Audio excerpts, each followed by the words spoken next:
resort to wars, for those ideals. They're idealistic, but I truly believe that love is the answer. Um, so today I want to share with you three things: my thinking about my art practice, and what I challenge you to do as the viewers. Um, so this exhibition, as an example, um, my art is storytelling. I would like to use my art to share the stories and experiences of people that perhaps is not so well known or told in the mainstream. And my focus so far is on the Chinese experience in the United States. That's a void, is my experience, is that of my family, friends, and I do want to uh, use my art to share those stories, to create a broader conversation, how we're American, how the immigrant story in my community is that of everyone else's. Um, so, so my art is about it's humanistic. I use figures, I use actual people and stories, um, and lots of colors. To each painting has its own stories, its own message, but together as a whole, they tell a bigger experience and story. Um, so my art is about the people I paint. It's about the stories they have. Um, so I don't paint them from a distance. I get to know them, because that's really truly reflecting their voice.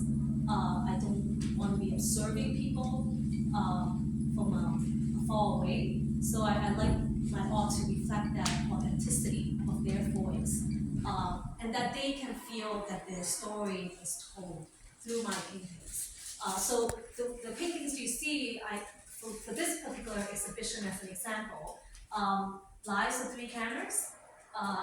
The inception came from in 2019. I had a solo exhibition for the first time. It was about the people who pick up cans. Friends kind of encouraged me to do it, and I actually did it. But at that time, the paintings were just an overview of what I saw on the streets of people who collect cans. At the end of that exhibition, I still felt that I didn't know really who they are, and the people didn't really know who they were as people. So this exhibition completes that story. So I selected three characters I got to know in the past few years, um, and they share with me their background. And so they are Choi Yi, which are those three paintings in the back. Um, I painted where they were before they immigrated.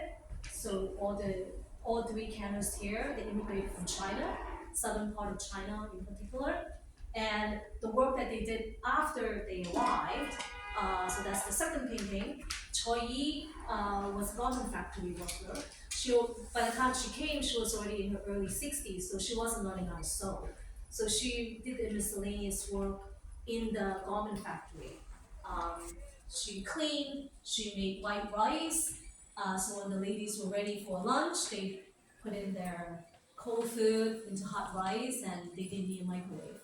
Um, and then the work that she has been doing as she got older and she was not hired. And also, it also coincided with the time when the garment factories were all going away, right? But pretty much by 9/11, the garment factory business gone, dead in Chinatown. So she started collecting cans. A lot of canners who worked in the garment factory were very familiar with canning because it's piecework, right? They could figure out how to transition into it. So many of the canners, if you look at them, and I met a few, they used to work in the garment factory. They had work, they had gainful employment, they had economic independence. They were contributing and helping with the family. They had a voice at home and outside. And canning is a way for them to continue that. So the second person, He Ping, is she used to farm in China. When he came, he was in his late 50s, early 60s. Like many men who came a little bit older, they clean dishes in the back of a restaurant. This is called kitchen dreams. Um, I leave it up to you to experience this painting, the story I try to tell. Um, and right here is the last painting. After about 5 years after he's worked in restaurants, um, he wasn't getting hired. So he moved in with his daughter, his wife and him moved in with his daughter in the public housing in my neighborhood in Lower East Side. And he slowly started canning, right, collecting cans.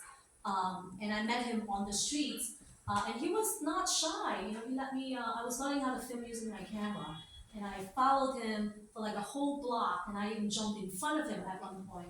And he didn't tell me to go away, so I started talking to him and asking him a lot of questions. That's when I actually learned about him.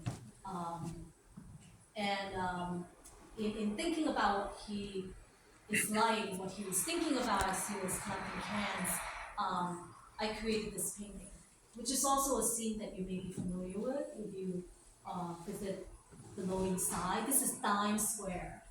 Um, and this is pretty much like what you see, or maybe how you feel.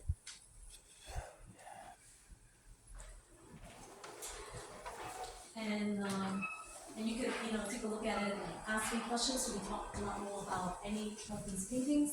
So the last canner I met and got to know very well is Asi. She's now about 67 or 68 years old. She also lived in a public housing in my neighborhood, just a few blocks away. This is her home. This is her now. But before she came to the U.S., before she immigrated to reunite with her family, um, she was a nurse in China. So um, this painting is created to, place you at that time. She came of age during the Cultural Revolution. These are posters that are, you know, people see in those days in China in different places. Um, and